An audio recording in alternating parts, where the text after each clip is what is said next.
প্রিয় দর্শক শ্রোতা, আমি রুমানা মালিক মুনমুন আপনাদের সবাইকে আমন্ত্রণ জানাচ্ছি মহান 21শে ফেব্রুয়ারিকে ঘিরে আন্তর্জাতিক মাতৃভাষা দিবস উপলক্ষে এনটিভির বিশেষ আয়োজন কত দূর এগুলো বাংলা ভাষা এই অনুষ্ঠানে। আমাদের সাথে আজকে পুরো আয়োজন জুড়ে থাকবেন গুণীজন, গুণী শিল্পী, তাদের সাথে কথা হবে, তাদের থেকে জানবো তাদের মতামত, তাদের কথা ভাষা আন্দোলন নিয়ে। আর যে ভাষা আন্দোলনের কথা বলছি, প্রথমত বলতে হয় আমাদের বাংলাদেশের ইতিহাসে এক গৌরবময় অধ্যায় আমাদের এই ভাষা আন্দোলনের সময়টুকু। আমাদের এই ইতিহাস নিয়ে আমরা জেনেছি, আরও জানতে চাই। আর সত্যিকার অর্থে যে ভাষায় আজ আমি এত গর্বের সাথে কথা বলছি, এই ভাষা শুধুমাত্র তাদের কারণে আমি পেয়েছি যাদের আত্মত্যাগের বিনিময়ে আজ আমরা গৌরবের সাথে বলতে পারি আমি বাঙালি, আমি বাংলায় কথা বলি। হ্যাঁ প্রিয় দর্শক, আজকের এই আয়োজন জুড়ে আমরা আমাদের বাংলাদেশের শিল্প, সাহিত্য, নাটক, গান সহ নানা নিরিখে আমরা দেখব এই ভাষার গতি ও অগ্রগতির দিকগুলো। আর যেমনটি বললাম, আমাদের সাথে আজকে উপস্থিত রয়েছেন গুণী এক ব্যক্তিত্ব। আমাদের সাথে আছেন কবি আসাদ চৌধুরী। স্বাগত জানাচ্ছি আজকের অনুষ্ঠানে এবং ধন্যবাদ আমাদের সাথে যোগ দেওয়ার জন্য। অনেক অনেক ধন্যবাদ। কবি আসাদ চৌধুরী, আপনার কাছে প্রথমেই প্রশ্ন করতে চাই, যেমনটি অনুষ্ঠানের নাম কত দূর এগুলো বাংলা ভাষা, যদি আপনি একটু কবিতার দিক থেকে যদি বলেন। নামটাই কি যথেষ্ট না? আল মাহমুদের কবিতার পংক্তি হচ্ছে কত দূর এগুলো মানুষ। অনুষ্ঠানের নাম হচ্ছে কত দূর এগুলো বাংলা ভাষা। খুব স্বাভাবিক 21শে ফেব্রুয়ারিতে আমরা একটু হিসেব নিকেশ করতে চাই, আমাদের জমার খাতায় কি আছে, খরচের খাতায় কি আছে, এগুলো দেখতে চাই। কবিতার ক্ষেত্রে শুধু এটুকু বলতে পারি যে বাংলা ভাষা, এই ভাষা খুব যখন থেকেই শুরু হয়েছে তখন থেকেই মোটামুটি প্রতিবাদী ভাষা। শামসুর রহমানের ভাষায় বলি, এটা প্রেমের কবিতা লিখতে পারলাম না আসাদ। কারণটা কি? এত প্রতিবাদ করতে হয়, এত বিবৃতি দিতে হয়, এত কখন লিখবো, লেখাই হয়ে উঠলো না। এরপরও আমরা প্রচুর পেয়েছি। প্রেমের কবিতা বলতে গেলে এখনো বৈষ্ণব কবিতার আশেপাশে আমরা যেতে পারিনি। রবীন্দ্রনাথের অসাধারণ গানগুলো আছে, কবিতাগুলো আছে, আরও অনেক প্রেমের কবিতা আছে। আমাদের বর্তমানের কথা যদি আমি বলি, কবিতা এগোচ্ছে। কবিতার অনেকগুলো দিক আছে যেগুলো আমাদের বাংলা ভাষায় বলবো যে আমি দাবি করতে পারি যে আমরাই করেছি, আমাদের বাংলা ভাষায় হয়েছে।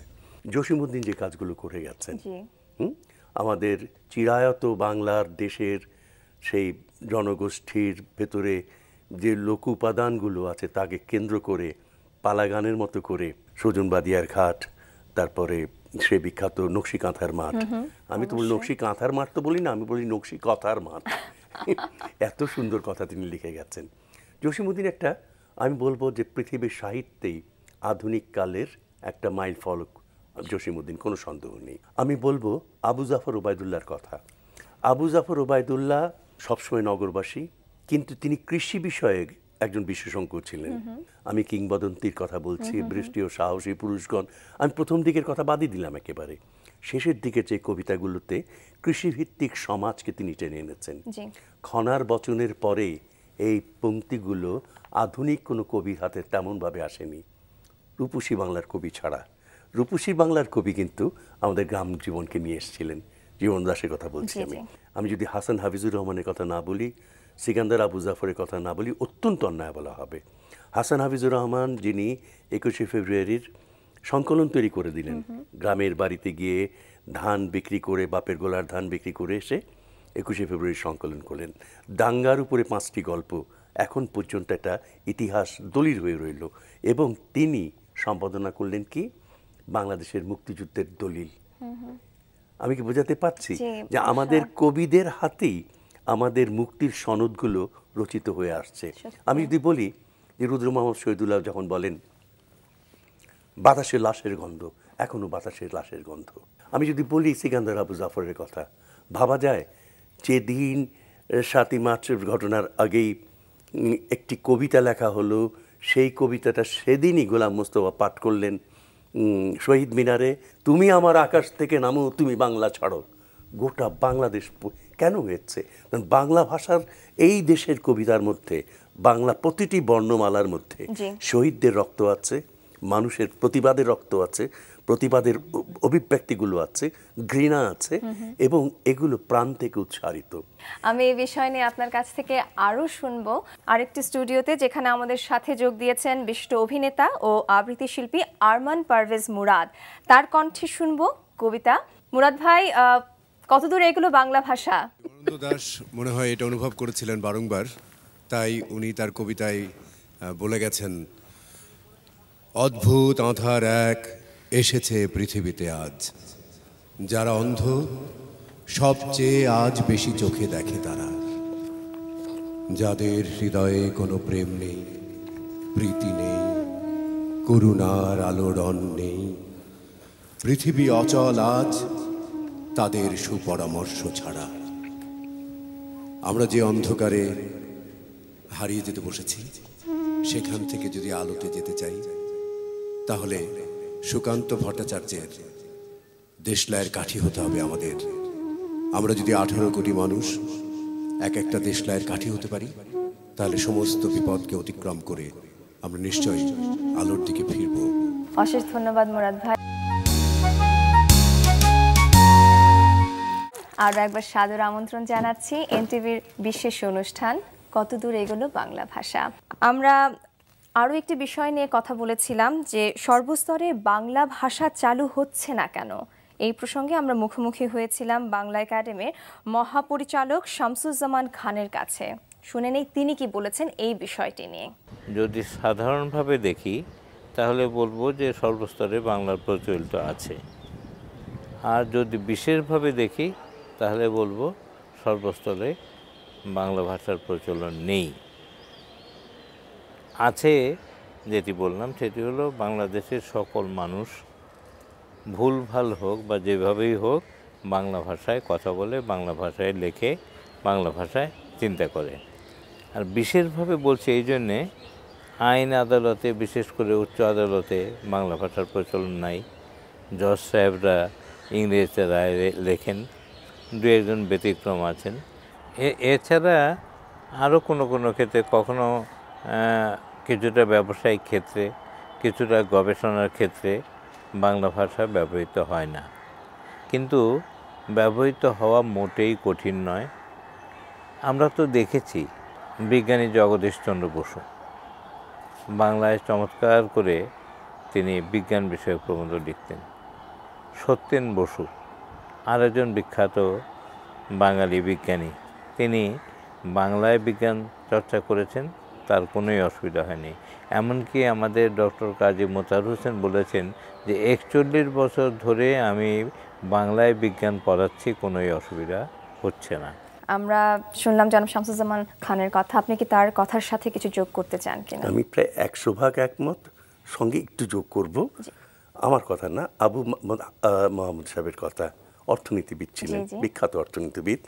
তিনি বললেন যে পণ্ডিতরা কেন পারেন না। উনি বলেন পণ্ডিতরা রিক্সাওয়ালার সঙ্গে দরাদরি করতে পারেন, মাছ কেনার সময়, সবজি কেনার সময় দরাদরি করতে পারেন, ওটা বাংলা ভাষায় পারেন। তার বিষয়টি কেন তিনি লেখেন না? অন্যরা তো বুঝে ফেলবে। এটা তো তার কথা, আসলে ব্যাপারটা ওখানে না।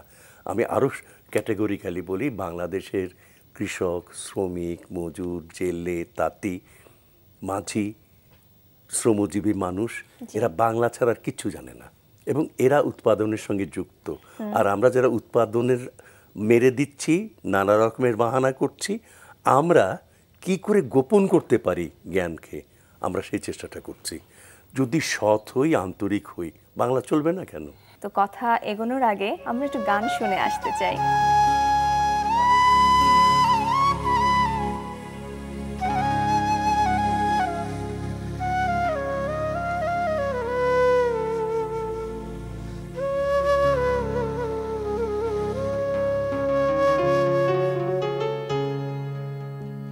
মাগো তোমার কোলে, তোমার বলে কতই শান্তি ভালোবাসা। মাগো তোমার কোলে, তোমার বলে কতই শান্তি ভালোবাসা।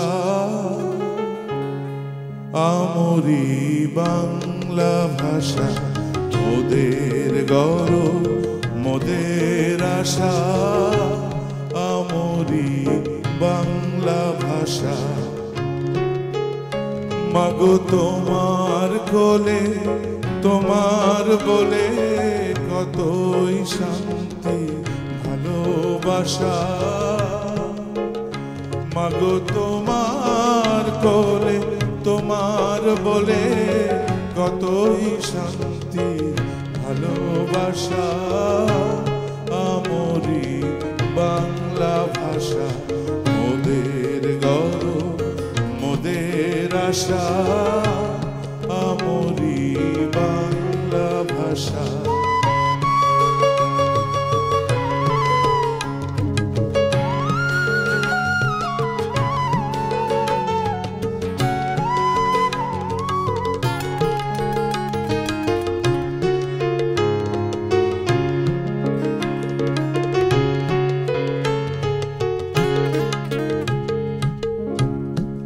জাদু বাংলা গানে গান গে দাঁড় মাঝি টানে,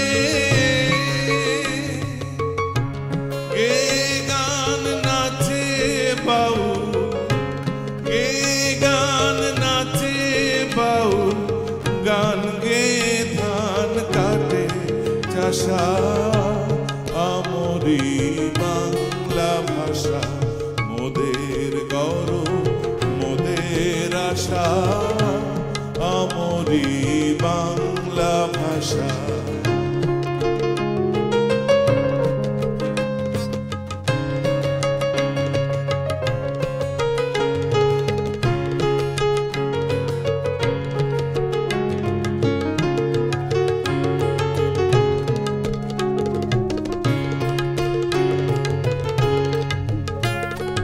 বিদ্যাপতি চণ্ডী গোবিন্দ হেম মধু বঙ্কিম নবীন, বিদ্যাপতি চণ্ডী গোবিন্দ হেম মধু বঙ্কিম নবীন, ওই ফুলেরই মধুর রসে, ওই ফুলেরই মধুর রসে বাধ্য সুখে মধুর বাসা, আমরি বাংলা ভাষা, মোদের গৌরব মোদের আশা, আমরি বাংলা ভাষা। মাগো তোমার কোলে তোমার বলে কতই শান্তি ভালোবাসা, মাগো তোমার কোলে তোমার বলে কতই শান্তি ভালোবাসা, আমরি বাংলা ভাষা, মোদের গৌরব মোদের আশা, আমরি বাংলা ভাষা। অশেষ ধন্যবাদ জুয়েল ভাই। আমার ভারী সুন্দর, ভারী সুন্দর। আপনার কাছে খুব সংক্ষেপে একটু জানতে চাইবো, বাংলা গান কত দূর এগিয়েছে? বাংলা গান কত দূর এগিয়েছে? হংকংয়ে যে অনুষ্ঠানটা হয়েছিল ফোক, তাতে ইন্দ্রমোহন রাজবংশী স্বর্ণপদক পেয়েছিল। আরও আছে, চীনে যে অনুষ্ঠানটা হয়েছিল, বিশাল অনুষ্ঠান হয়েছিল, 82 দেশ অংশ, 80-82 অংশ নিয়েছিল, তাতে সাদের লাউ বানাইল মোরে বৈরাগী সেকেন্ড হয়েছিল। ফরিদা পারভিন প্যারিসে যে গানটি গেয়েছিলেন, সেখানে নুসরাত ফাতে আলীর মতো শিল্পীরা গেছেন। ভারতীয় উপমহাদেশের খুব বেশি শিল্পী সেখানে আমন্ত্রিত হননি। এবং ফরিদা পারভিন জাপানে যে গানটি করেছেন, ওকে ফুকুওকা পুরস্কারের মতো, নোবেল প্রাইজ অফ এশিয়া বলে, সেখানে সে সম্মানটি পেয়েছেন। আমার মনে হয় পুরস্কারের তালিকা শুনে আর বলার প্রয়োজন নেই।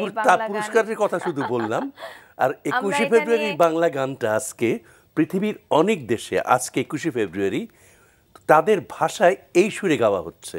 আমরা এই বিষয় নিয়ে আরো অনেক কিছুই জানবো এবং আমাদের সাথে উপস্থিত আছেন অন্য স্টুডিওতে আমাদের প্রিয় শিল্পী, তার গান শোনার অপেক্ষায় রয়েছে। আমাদের প্রিয় শিল্পী অনুপমা মুক্তির কণ্ঠে গান। চলুন চলে যাই।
এক একটি সুর যেন একদম হৃদয়ের কাছে একটা অন্যরকম অনুভূতি সৃষ্টি করে, কোনো সন্দেহ নাই। সত্যি। এবং আমরা রবীন্দ্রনাথ মনে করিয়ে দেন এই কথাগুলো, বলছে যে মানুষ যখন প্রচন্ড আবেগে আপ্লুত থাকে তখন ভাষার বেড়াটা ভাঙে।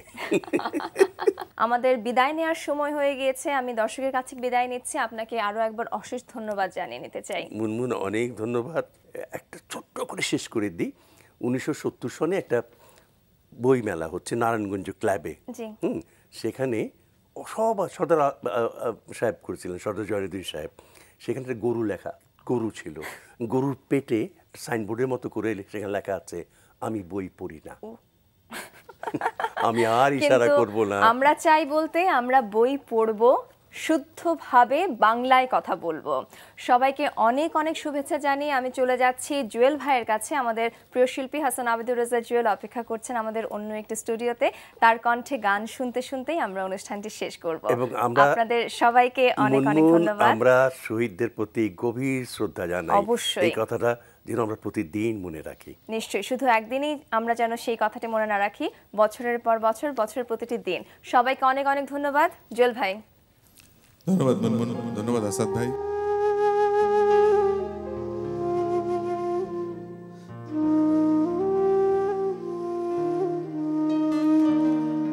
আমি বাংলায় দেখি স্বপ্ন, আমি বাংলায় বাঁধি সুর, আমি এই বাংলার মায়া ভরা পথে হেঁটেছি এতটা দূর।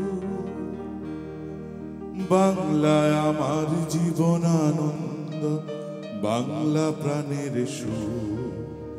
আমি একবার দেখি, বারবার দেখি, দেখি বাংলার মুখ।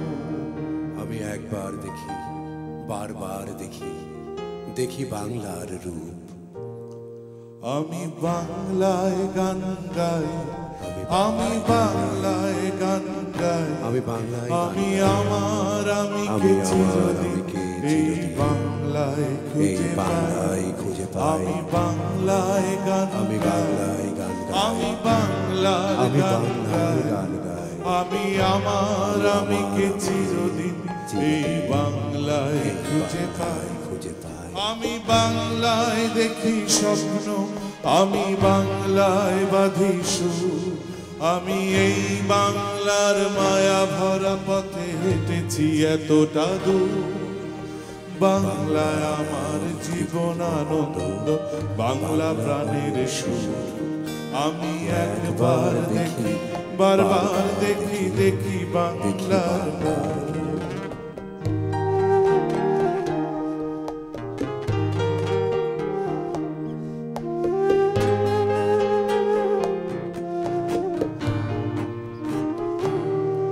আমি বাংলায় কথা কই, আমি বাংলায় আমি বাংলার কথা কই, আমি বাংলায় আমি বাংলায় ভাসি, বাংলায় হাসি, বাংলায় জেগে রই। বাংলায় আমি বাংলায় কথা কই, আমি বাংলায় আমি বাংলার কথা কই, আমি বাংলার আমি বাংলায় ভাসি, বাংলায় হাসি, বাংলায় জেগে রই। বাংলায় আমি বাংলায় মাটি উল্লাসে করি, বাংলায় হাহাকার। বাংলায় আমি সব দেখে শুনে খেপে গিয়ে করি, বাংলায় চিৎকার। বাংলায় চিৎকার। বাংলায় আমার তৃপ্ত স্লোগান, তৃপ্ত তীর ধনু।